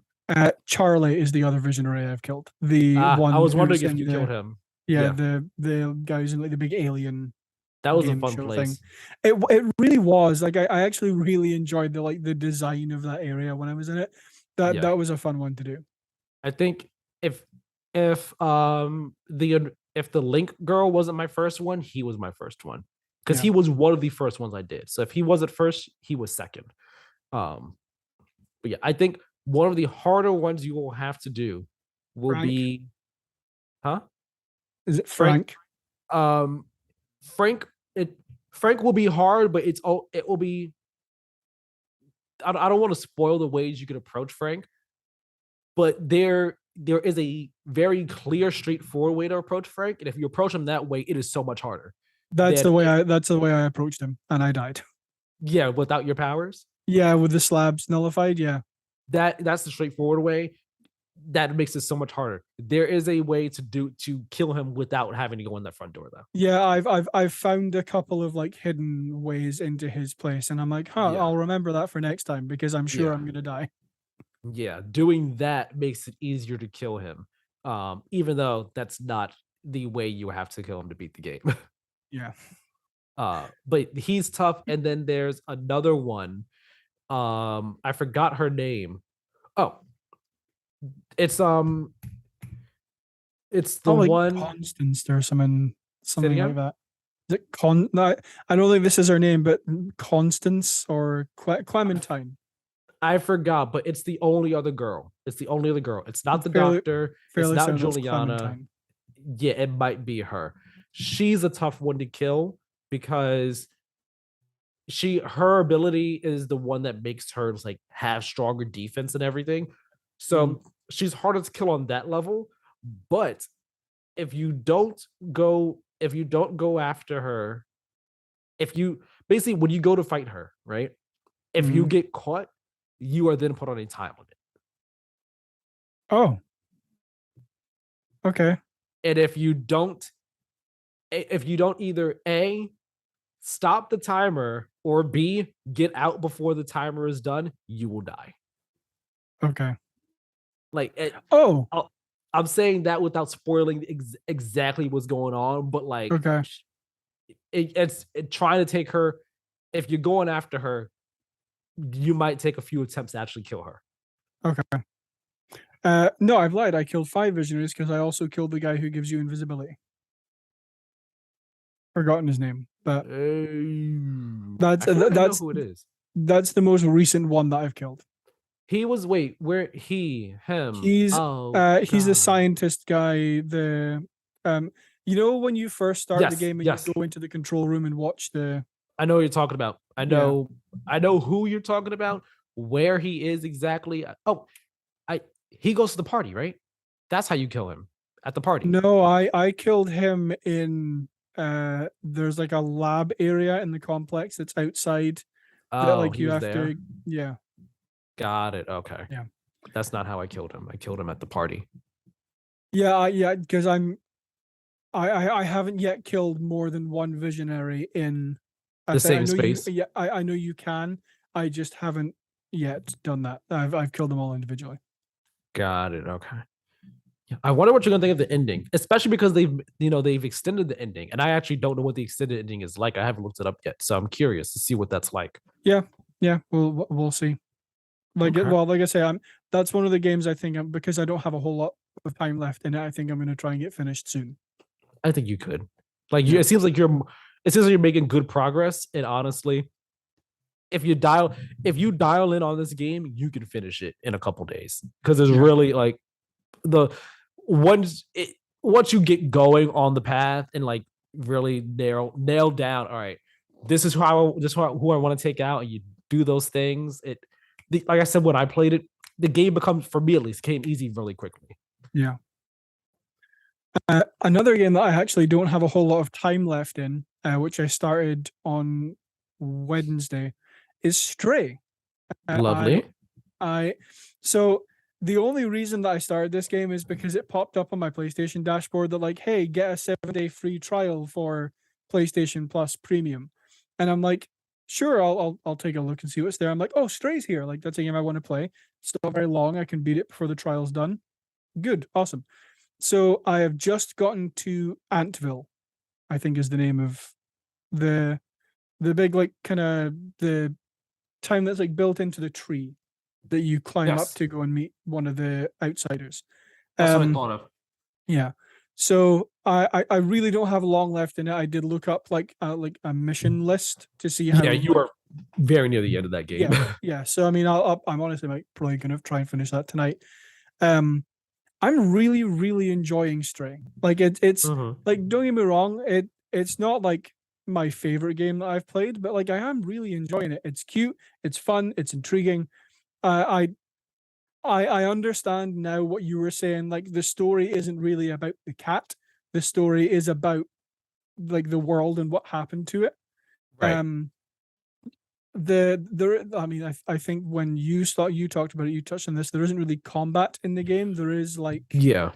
It was like light combat, yeah, quote exactly. Like unquote combat. exactly like hold X or no, it's It's right on the R1 or D. R2 or something like that for the light. L yeah, L2. Something. You hold a button It to turn a light on. you hold a button to turn a light on and it kills the enemies. Like that's really the extent of the combat. I think I have most of the memories Nice. that have been available to me. So I did miss one in Dead Valley, whatever the Somewhere. place. Yeah, that I'm gonna have to go back and get because there is a mission select. I think that I can go back and get that memory. So, um, no, I don't really have a whole lot to say about it other than that. Really enjoying the game. I'll finish it at some point soon. Like I say, maybe even tonight. Cool. Um, so yeah, really enjoying Stray. Awesome. I'm happy you are. I'm happy you are. It's a good game. It's a good game for It sure. is. Yeah, It's, like it. I Yeah, felt weird about it, but it's a good game overall. yeah. Another one that I really don't have a lot to say on is Slime Rancher 2. That came to Game Pass on the 22nd. I have been playing it over the last couple of days. Not a whole lot. I think I'm maybe like 2 hours in. I have not played this game a lot. It just feels like Slime Rancher 1. Yeah. That's it. It's essentially walk around, collect slimes, feed them, sell it, buy upgrades for your character, discover the mysteries of the island. That's really it. It seems like a Um, chill time. like it is. It's a really good game to just kind of like switch your brain off and just walk around and do stuff. Um, it is it's a good time that I think people should play, but only if you enjoy farming games. Got you, I got mean, you. which I typically don't actually like. I'm not really a big fan of like, go and collect this resource, walk back. Now go and collect resource. But this Slime Rancher has always been a game that I've really enjoyed. I'm enjoying the second one as much as I enjoyed the first. Cool. Happy to hear that. Yeah. So the last game that I have on my list this week is one that I've wanted since it came out. I've played a bunch of Saints Row since Friday. Nice. Tell us about the Saints, the new Saints we So got going on here. you can go ahead and start the gameplay I have here. Mm-hmm. So I've played this gameplay was recorded just after the open world was unlocked to me. So maybe like half an hour or so in. Since then, I think I played for maybe 5 or 6 hours. Um, Okay. it's okay. It's not like it doesn't yet feel like Saints Row to me. It feels like a generic crime gang violence game that's like trying to be GTA but isn't really. I Um, mean, that's kind of what Saints Row started off I mean, as in a yeah, sense. yeah. Well, It like I don't know what it is about it so far. It's just it doesn't have that like proper Saints Row feel, if that makes sense. But I guess my question for that is, what does Saints Row feel like to you when you say proper Saints Row feel like? Are you thinking the craziness of Saints Row 3 and 4, like how over the top it gets, or like a bit more just like in terms of like, some of the comedy or whatnot? What do you mean? so kind of a mix of both. So I have a more strong connection with Saints Row 3 and 4 than I do 1 and 2. I did play, I don't think I've ever played 1, but I have played 2.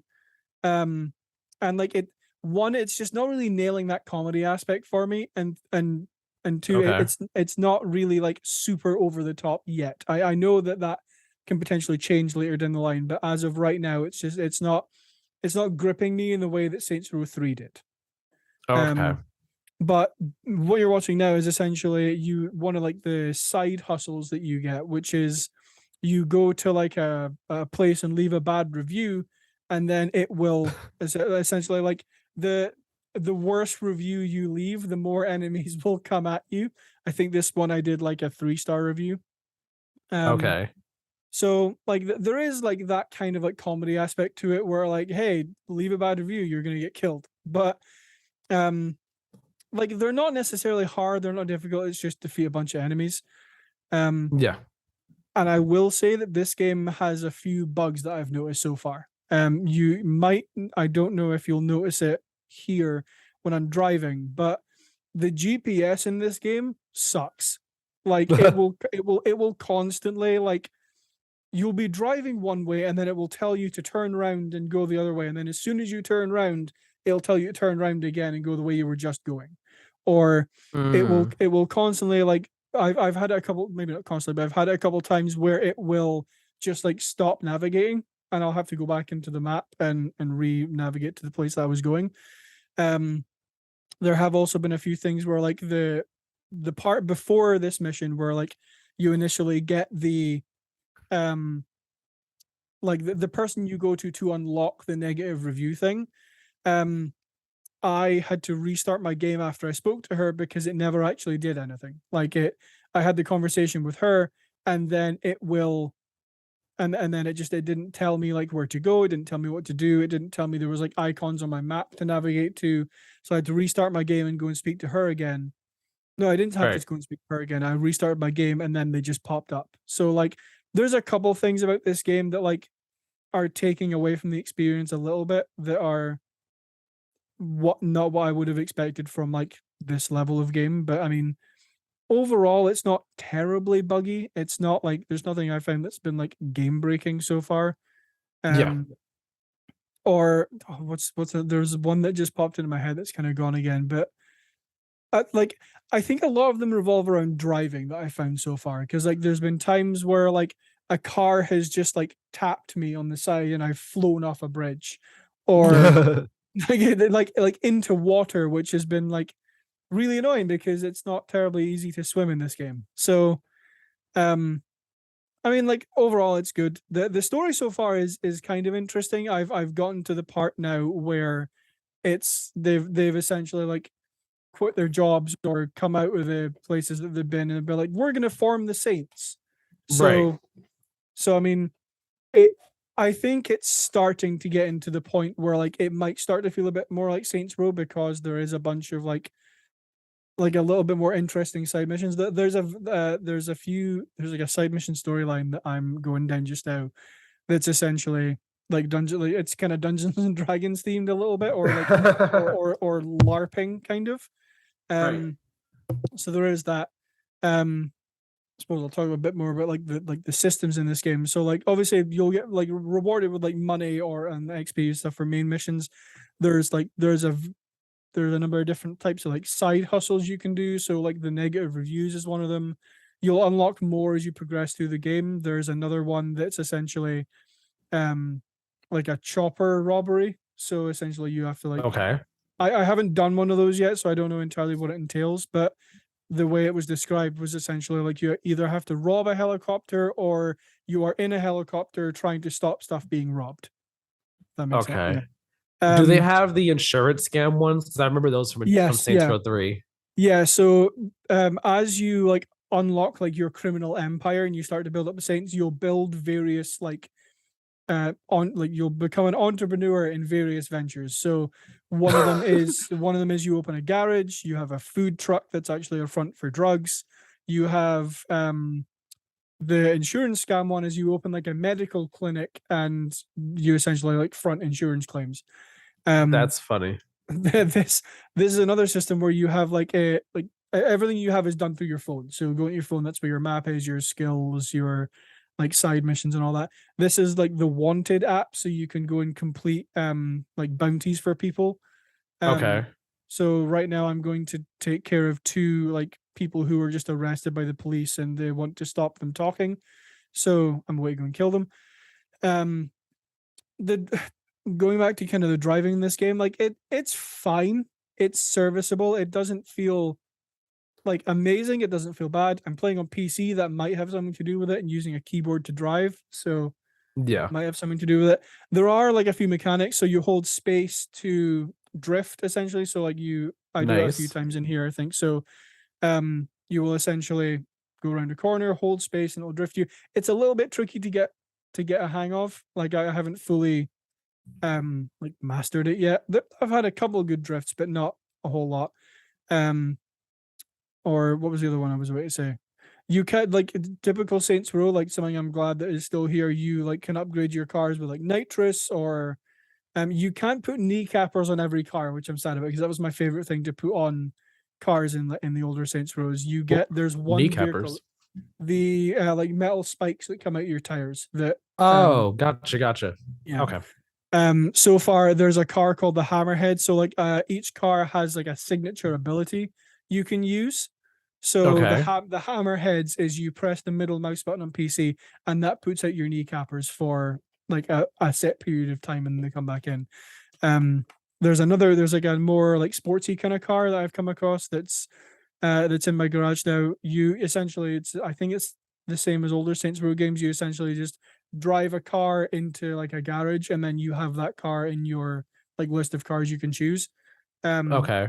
One of the sportsier kind of cars is once you fitted your car with nitrous, you unlock the signature ability for that car by doing 3 full nitrous burns, and then you essentially just get unlimited nitrous for that car. Is that car's signature ability? So Okay. like there are definitely like more intricate systems to this game. There's more like stuff to do that isn't drive around and kill other gangs, but um so far it's not anything terribly difficult. It's not anything like too in depth, I would say. Yeah. um so So like I, it yeah, I was gonna say, question for you. yeah, Would you say, I mean, you're not, doesn't seem like you're too far into the game right now, no, but so far, would you say that like it's it's an enjoyable, or I would say like it's an enjoyable or fine playing experience for someone who wants like an open world game, I guess open world city crime based game of some sort. Um, to kind of like fill a void. Like, do you think it's an enjoyable game that fills a void for people? Like, is it filling that void of those who might have been missing Saints Row for some time, and like, all right, it's back. It fills that Saints Row void that I've been missing, or like, does it fill that void of we don't have many open world modern day games like this, anymore. Like the last one that was like this, I guess you could say, not I'm not going to say Cyberpunk would have been like Watch Dogs Legion in a sense. And now, yeah. we're kind of waiting for GTA 6. Like, do you think this kind of is enjoyable enough to fill that void for people who are waiting for the next game that's kind of like in this genre of sorts? Or would you say it's like, eh, mileage may vary? I I do think it's a bit of mileage may vary. Like I know that a lot of people didn't love this when it came out. I know it wasn't like terribly well critically acclaimed. So like I do think that it is kind of dealer's choice. But for me, it is enjoyable so far. Like I mean, it's although it's not kind of holding a candle to previous Saints Row games I've played, it is still fun. It's a good game to play. I'm enjoying it so far. Like I say, the story's interesting.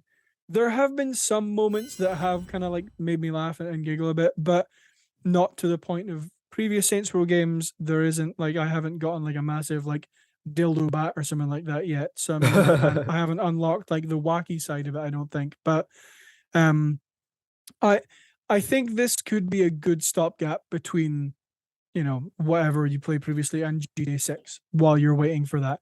It's not terribly long. I looked it up on how long to beat. I think if you just did the main story, it's like 11 and a half, 12 hours. So like it's not a Yeah. long game, but it is fun. It is enjoyable. It has its quirks. Overall, I would say I'm enjoying it so far. Would you say it's enjoyable enough to do a full price though? I mean, I bought That's it at that's the full bigger question. yeah, I bought it at full price. I wouldn't say I regret it so far. I wouldn't say like, oh, I wish I'd bought this on sale. I would say if you were going to buy it, maybe wait for it to come down in price a little bit. So maybe wait till like Black Friday or holiday Yeah, season for a sale. You don't yeah. need to buy it at full price right now, unless you're like some No, diehard Saints Row fan, or like you're just sold on it exactly. entirely already. Yeah, and I mean, I would also say like if you want to play it, I would potentially pay full price for it. Like if you're Yeah. interested in the game, but like if you have like a passing interest or like a general interest in it, then maybe wait for it to go on sale. But as of right now, if you want to pay full price for it, pay full price for it. If you want to wait for it on sale, wait for it on sale. It mileage may vary, up to you. Dealer's choice. Okay. Sounds cool. I'm gonna mute myself again because I feel a sneeze coming on. Yeah. I will definitely be playing more of this. This is I don't know how soon I'm going to finish this because I'm going to be very busy, and I have other games that I think I could get finished faster than this one. Um, that being said, I do intend to keep playing this. I mean, I would say a fair amount. Like I said, I am enjoying it. I'm liking it, so I will continue with it. So we'll see how long it takes me to actually get my teeth sunk more into this game. Like I said, I did it for about maybe 6 or 7 hours actually so far. Okay. And you make would you say how would you say you just got like the full open world? Oh no, that footage was when you just got the full Yeah, so open yeah, world. that footage was about maybe half an hour, 45 minutes into the game. Got it. Okay, so yeah, you played far past that. Okay, cool. Yeah. Nice. I'm happy you're enjoying it so far. At least you're enjoying it, you know. Yeah. And then that's the thing is like if you enjoy a game, like it doesn't matter how critically acclaimed something is or how well people like it. If you enjoy it, fair play. Yeah, that's all that matters. I'll Yeah. probably maybe I'll get it on sale one day sometime. I think the only way I even play Saints Row 3 is might be because it maybe came to PlayStation Plus back in the day. I don't think I ever bought it. If I did, it was like a sale game, but I think it was a PS Plus game, which is why I played Saints Row 3 back in the day. But I did enjoy it, really liked it a whole Yeah. lot. So maybe I'll wait for a sale on this one, or if it ever comes to PS Plus one day. I don't think I need to jump on it right away, especially when there are so No. many other like big games coming up and other games that have come out that I want to play. Um, but I mean, hey, it seems like it's fine. It seems like it's a fine game, not like anything great, not absolutely terrible. Um, but Yeah. it's like a fine time overall. Yeah. I mean, I do think that it if you are a Saints Row fan or if you're a fan of like this genre of game, I do think that it would be an enjoyable experience for you. Karen's thumb up. Yeah. Kieran's half stamp of approval so far. Mileage may vary. Check back later. That's it. That's episode 77 of the Play to Win podcast. Thank you all for joining us. Head over to our website, playtowingames.wordpress.com. You'll get, all of our content over there, podcast episodes. Go and watch Tyler's impressions video for Modern Warfare 2. You'll find that over there or on YouTube. Subscribe on YouTube. Yep. If you're here already watching the podcast, if you're an audio listener, it's really easy just to go and click on that YouTube link that we have on the site, on our Twitter bio, anywhere. I'm rambling a bit. Go check out our site. It's the point I was trying to make. Also follow us on Twitter and Instagram at Play2Game, where you will get updates on the show, random stuff we may post, what we're comments on what we're playing, stuff like that. Chat with us over there. If you have any questions, you want to submit questions to the show for us to answer, head over there and do that. Like I said, subscribe on YouTube, click the notification bell so you know when new videos go live. Could be a podcast episode, could be an impressions video, could be a review, could be anything. And subscribe on podcast services as well. 5-star reviews, like, comment, share, all that stuff. Everything helps with algorithms. That's what it comes down to, and we very, very much appreciate it. Tyler, where can people find you? You can find me over on Twitter at Tyler Miller 2496, where on Twitter you don't have to see me using a tissue to wipe my nose a bunch throughout an entire episode. But what you will find over there is me tweeting about the things I'm interested in, such as the games I'm playing or games that are coming out. I tweeted, about Modern Warfare 2 and talked about that some. I'd also tweet about other games and movie and anime. Also, just a heads up, My Hero Academia comes back when we were on October 1st, when we recorded the next episode. I will be tweeting about that for sure. It's about to be a hype season. Get ready for that. But yeah, chat with me over there. about a bunch of things. I'm going to mute myself so I can blow my nose properly now. Okay. While you blow your nose, I'll tell people that you can follow me on Twitter at Badlynet, BADLYNET, all one word. I tweet sometimes. That's about as much as I have to say about that. Like, I don't really tweet a whole lot. If I do, it will be probably some random nonsensical nonsense. Keiran is very Twitter averse, I guess we should say. He's sure. like, it exists. Maybe I'll use it if I feel like it. Yeah. I mean, I tweet occasionally. I might be tweeting a whole lot more soon for something that will be announced later. Potentially. Perhaps. Who knows? The world may never know. Exactly. The world may never know, or they might. Who knows? Thank you all very much for watching. We will see you all for episode 78. Have a great one. Bye.